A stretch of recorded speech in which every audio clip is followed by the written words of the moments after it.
BRS లో సంపాదించుకున్న BRS లో సంపాదించుకున్న పేరు నీకు లేదు కానీ కాంగ్రెస్ లకు గర్వాపసి రానికి మాత్రం కొంత కట్టలు ఇంటికి వస్తేనే వచ్చిన ఆరోపణ. ఇది ఎంత విచిత్రమైందే అంటే కాంగ్రెస్ లో రావడానికి కట్టలు, మళ్ళీ అందులో పోవడానికి కట్టలు, వాళ్ళు కట్టలు ఇచ్చి వీళ్ళు కట్టలు ఇచ్చారు. ఎవరు అసలు ఆ కట్టలు ఇంతవరకు సరిగా ఆ కట్టలు ఉంటే నాకు టికెటే వచ్చేది అంతా. ఇప్పుడు సరే నా పోరాటాలని ఎవరైనా గుర్తిస్తారు, ఏ పార్టీ అని రమ్మంటారు. 18 బీజేపీ వాళ్ళు కూడా రమ్మన్నారు అప్పట్లో గతంలో 18 టికెట్ రాకపోతే పొత్తులో కత్తుపల్లి పోయి గన్పూర్ టికెట్ ప్రకటించినప్పుడు. ఇప్పుడు నాకు కొట్లాడేవాడిని, నేను ప్రజల తరపున ఉండేవాడిని, ప్రజల్లో కొంత బలం ఉన్నవాడిని, నిరుద్యోగుల్లో పట్టు ఉన్నవాడిని, కాబట్టి కొట్లాడతాడు అని చెప్పి ఎవరైనా ఆహ్వానిస్తారు. అంతేగాని ఈ ఆహ్వానాలను కట్టలేంది ఇదేమన్నా. ఇప్పుడు అట్లా అయితే కనుక బాగానే ఉండేది, మానవతరం ఎప్పుడో బాగుపడేవాడే. ఇప్పుడు రేవంత్ రెడ్డి గారు అంటే కాంగ్రెస్ పార్టీ డబ్బులు ఇచ్చి వాళ్ళు ఇచ్చి అసలు నాకు పార్టీలు ఎవరు ఇస్తారండి? పొద్దున్న అయితే తిట్టినోండి, ఏం ఆశ లేదు, ఏం లేదు. ఒక వ్యక్తి ఇప్పుడు మనం మాట్లాడుతున్నా ఉట్టిగా మనం చెంప మీద చెల్లు అని కొడితే మనం బాధ అంటే నాకు కష్టం ఏడు ఉంది. ఇప్పుడు ఎట్లుంటుంది విషయం ఏంటంటే అక్కడ ఆ పార్టీలో ఉన్నప్పుడు ఆ పార్టీ నాయకులే చెప్పారు, నేను ఒక్కసారి 2 సార్లు టీఆర్ఎస్ పోను. వాస్తవం ఇది. అసలు ఫస్ట్ నిరుద్యోగులు కానీ యూనివర్సిటీ కానీ మేధావులు కానీ నన్ను హర్షించలే. నువ్వు బీఆర్ఎస్ కండవ నీకు పడలేదు, నీకు నచ్చలేదు, నీకు పడలేదు, అసలు నీకు సూట్ కాలేదు, వెంటనే నీ పార్టీలో పో అని నన్ను అసలు వెంటబడ్డారు. అందులో వెంటబడిన కవి ఎవరంటే అందశ్రీ గారు. అందశ్రీ గారు నన్ను తరిమి నువ్వు పోతవా యూనివర్సిటీకి వాకింగ్కి వస్తారు ఆయన. నేను పొద్దున్న ఓల్పీజీ హాస్టల్, మా హాస్టల్ ఆడ ఉంటుంది, ఆడ పోయి కూర్చొని అంత ఛాయ్ తాక్కుంటూ ఉండేది. నన్ను చూడటం వల్ల నా దగ్గరకు వచ్చి అందరిని పిలుచుకో, వీడు కష్టం ఉంది, మానవత నువ్వు, నేను చెప్పిన రేవంత్కు చెప్పిన నువ్వు, అందరికీ చెప్పిన నీ కష్టం ఉంది, నువ్వు వద్దు, నీ పార్టీ ఇది. కాబట్టి అట్లాంటి మేధావులు అడగండి, అందశ్రీ గారిని అడగండి. ఆయన తరిమి ఎన్నిసార్లు.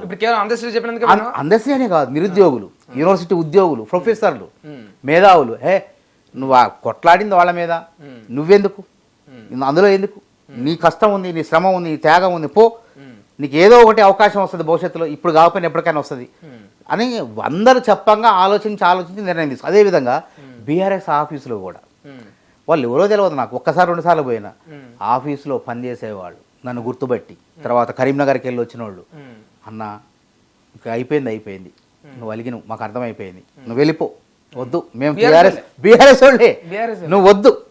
మా విలేకరులు, జర్నలిస్టుల దగ్గర నుంచి పెద్ద విలేకరులు వాళ్ళు చూసి, నువ్వు అక్కడ ఉండాల్సిన వాడు రేవంత్ పక్కన, ఇక్కడ ఎందుకే నువ్వు ఓ, ఆయన నీకు సానుకూలత ఉంది, నిన్నెవ్వరు కాదనరు, పార్టీ కూడా అవకాశం ఇచ్చింది, వెళ్ళు, అవకాశం చేజార్చుకోకని చెప్పి విలేకరులు ఏంది, టీఆర్ఎస్ కార్యకర్తలు ఏంది, అందరు కూడా, ఎందుకంటే వాళ్ళు నా పోరాటం చూశారు, వాళ్ళందరూ కూడా నా గురించి బాధపడ్డారు. ఇంతమందికి కనిపించింది మీకు గులాబీ కండో సూట్ కాదంటే మనిషిని, దేవుని కాదు, వాళ్ళు కూడా మనుషులే. నేను చెప్పేది నువ్వు ఎందుకు చెప్తానంటే, బాధ వచ్చినప్పుడు బాధపడాలి, ఏడుపు వచ్చినప్పుడు ఏడవాల, భావోద్వేగం చెందాలి మనిషి అనేవాడు. చెందకుండా అట్టే కూర్చుంటా, అన్నీ ఉంటాయి. రాజకీయం అంటేనే కుళ్ళు, కుతంత్రం, కుట్ర ఉంటాయి, వాటి తట్టుకొని నిలబడాలి. అందుకే నాకు దెబ్బ తగిలింది 4 ఒక్కసారి కాదు. నేను ఎందుకు పోయిందంటే 2014లో నాకు టికెట్ రావాలి, అప్పుడు అడ్డుపడ్డారు, అన్యాయం చేశారు, అయినా మౌనంగా ఉన్నాయి. మళ్ళీ నా పార్టీ అని చెప్పి మళ్ళా 2014లో పార్టీ ఓడిపోయినా గాంధీ భవన్ మెట్లెక్కి కాంగ్రెస్ పార్టీ అధికారం వస్తుంది, కొట్లాడదాం, భవిష్యత్ మందే అని చెప్పి వాదించిన వాడిని, టీవీలో డిబేట్లలో వాదించిన వాడిని. 18లో టికెట్ రావాలి, 18లో అసెంబ్లీ టికెట్ రాకపోతే గన్పూర్ ఇచ్చేవాళ్ళు. చివరి నిమిషంలో ఒక నాయకుడు వల్ల అది కూడా రాకుండా ఆగిపోయింది, చేజారిపోయి నేను బాధపడాలి. అప్పుడు వాళ్ళని బుజ్జగించారు, అప్పుడు ఇన్ఛార్జ్ కుంత్యా, రామచంద్ర కుంత్యా, సలీం మహమ్మద్, బోసురాజు, ఉత్తమ్ కుమార్ రెడ్డి ప్రెసిడెంట్, గడ్డం పట్టుకొని బతిలాడి నీకేం కావాలని ఖమ్మం జిల్లా అధ్యక్షుడు ఏమన్నా, పార్టీకి సేవా కరేంగే సాబ్ మే జిల్లా అధ్యక్ష పదవి దేదో అని ఇట్లా అన్నా.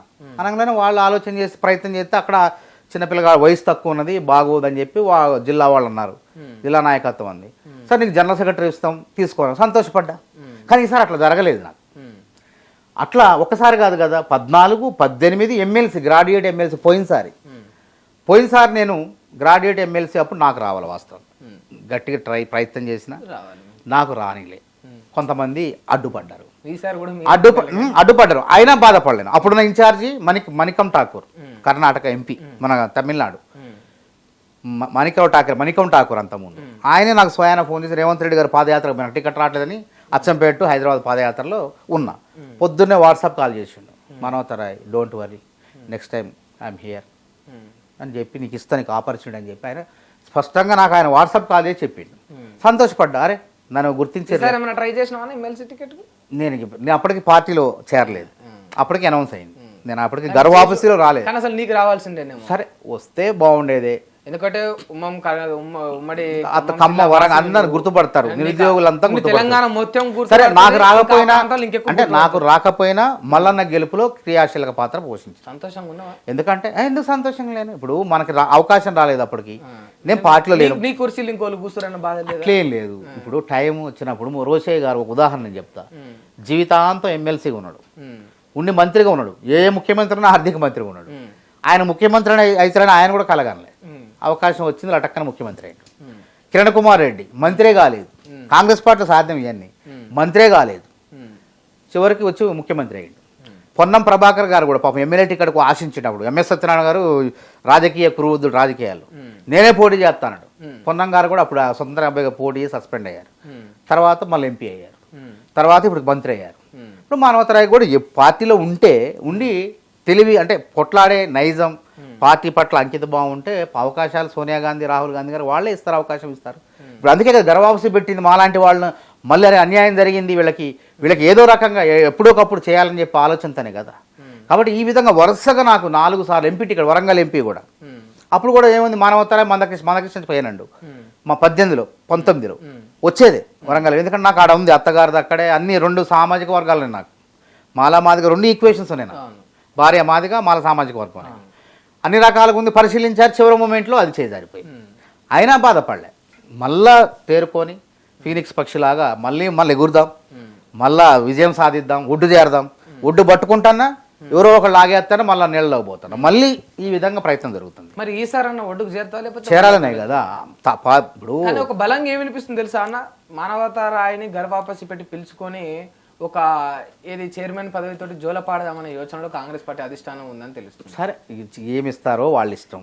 నేను ఇప్పుడు ఎక్కడి ఎంపీ, ఎక్కడి ఎమ్మెల్యే, ఎక్కడి ఎమ్మెల్సీ, ఎక్కడి చైర్మన్, సరే మళ్ళీ ప్రారంభిస్తాను మొదటి నుంచి. ఇప్పుడు ఒక్కోసారి అవకాశాలు ఇప్పుడు ఉదాహరణ రాజకీయాలు ఇప్పుడు ఎట్లా ఉంటుందో తెలియదు. ఇప్పుడు వేం నరేంద్ర రెడ్డి గారు ఉన్నాడు, ఆయన మరి ఏ స్థాయి ఇప్పుడు గౌరవ సలహాదారుడుగా ఆయన ఎమ్మెల్యేగా పోటీ చేసిండా, చేస్తే మరి మంత్రి అయ్యేవాడే. కానీ పరిస్థితులను బట్టి ఆయన టికెట్ కూడా అడగలేదు, ఎందుకంటే ఆ జిల్లా నేపథ్యంలో మళ్ళీ వేరే వాళ్ళకి ఇబ్బంది కలగకుండా రేవంత్ రెడ్డి గారు సహకరించుకుంటుంటున్నారు. గవర్నమెంట్ వచ్చిన తర్వాత ఒక సలహాదారుడుగా నియామకమయ్యారు. కాబట్టి ఇప్పుడు రాజకీయం అంటే ఒక ఎమ్మెల్యే, ఎంపీ, ఎమ్మెల్సీనే కాదు, అసలు ఇవన్నీ లేకపోయినా మేము పనిచేయట్లేదు. ఇప్పుడు నేను సెక్రటరీకి పోతున్నా, పంచాయతీరాజు జూనియర్ పంచాయతీ సెక్రటరీలు ఉన్నారు, వాళ్ళు అంటే అవుట్ సోర్సింగ్ వాళ్ళు రమ్మంటున్నారు. వాళ్ళ తరఫున అప్పుడు కొట్లాడినాం, నోటిఫికేషన్ అప్పుడు కొట్లాడినా పంచాయతీ సెక్రటరీలు, ఇది పూర్తిగా శాశ్వతంగా భర్తీ చేయాలని కొట్లాడినా. తర్వాత కొంతమంది ఓపీఎస్ తీసుకుంటున్నంటే తప్పు, అట్లా తీసుకోవద్దు, అవుట్ సోర్సింగ్ పద్ధతులు తీసుకోవద్దు, శాశ్వత పద్ధతులు తీసుకోవాలని వాళ్ళ గురించి కొట్లాడినా.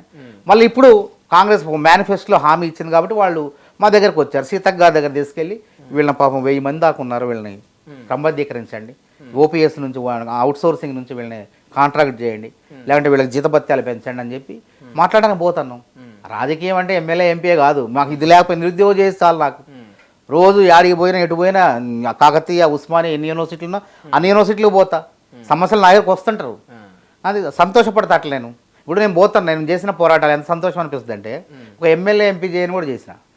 నేను కానిస్టేబుల్, ఎస్ఐ ఉద్యోగాలు అప్పుడు కొట్టలేను, ఎంతోమందికి ఉద్యోగాలు వచ్చినాయి. నేను ఎక్కడికైనా కార్లో పోతుంటే ఆ పెట్రోలింగ్ జీబులో ఉన్న ఎస్ఐలు వాళ్ళు వచ్చి కార్ క్రాప్ చేసి ఆపి మరి అన్న గుర్తుపెట్టావు నమస్తే అని, నీ వల్ల నాకు ఉద్యోగం వచ్చిందని చెప్పడంలో నాకు ఎంత సంతోషం అవుతుంది. ఇంకంతకన్నా సంపద ఉంటుందా చెప్పండి. అట్లా కానిస్టేబుల్, ఎస్ఐలు, తర్వాత రాహుల్ గాంధీ భారత్ జోడో యాత్రలు ఆ తాళ్ళలోకి పోవాలని ప్రయత్నం చేస్తాను, పోలేకపోతాను. అంత జనం అంతా నెట్టుకోవటం, క్రౌడ్, ఆ సెక్యూరిటీ సిబ్బంది లోపల రానివ్వట్లేదు. అప్పుడు ఇంటెలిజెన్స్ వాళ్ళు నన్ను గుర్తుపట్టి అప్పుడు ఉన్న మన ద్వారా మన పోరాటాల ద్వారా ఉద్యోగం వచ్చిన అధికారులు, తర్వాత ఆయన ఒక సబ్ ఇన్స్పెక్టర్, సిఐ మానవతరాయ్, అన్న నీ వల్ల మాకు రా, వాళ్ళు డిఎస్పీకి చెప్పి మానవతరాన్ని పంపిణీ అని చెప్పి అట్లా లోపలికి పంపిస్తే రాహుల్ గాంధీ గారు నన్నుతో నడిచింది. నాకు రేవంత్ రెడ్డి గారు అప్పుడు లోపల తీసుకొని ఆయనతో నన్ను పరిచయం చేసి మానవతరాయ్ అన్ఎంప్లాయిడ్ లీడర్ అని చెప్పి, హార్డ్ వర్కర్ అని చెప్పి పరిచయం చేసి నడుచుకుని అడుగులు వేసుకుంటూ పోయినాం. అట్లా ఆ గుర్తింపు ఉంది, ఆ సంతోషం ఉంది. ఇప్పుడు సంతోషపడాలి మనం. ఇప్పుడు మనకు ఎంత ప్రాప్తం ఉందో అంతవరకు దక్కుతుంది, మనం అతిగా ఊహించుకున్నాక జరగదు. చూద్దాం, ఇంకా భవిష్యత్తు ఉంది, అప్పుడు అయిపోలేదు కదా. ఇప్పుడు ఈ పోరాటంలో మానవతరాయ్ ఎక్కడ వరకు గమ్యం చేరుతాడో చూద్దాం. నా లక్ష్యం అయితే ఉంది చట్టసభల్లో పోవాలని. అది ఎప్పటికి నెరవేరుద్దో చూద్దాం. కొంతమందికి తొందరగా రావచ్చు.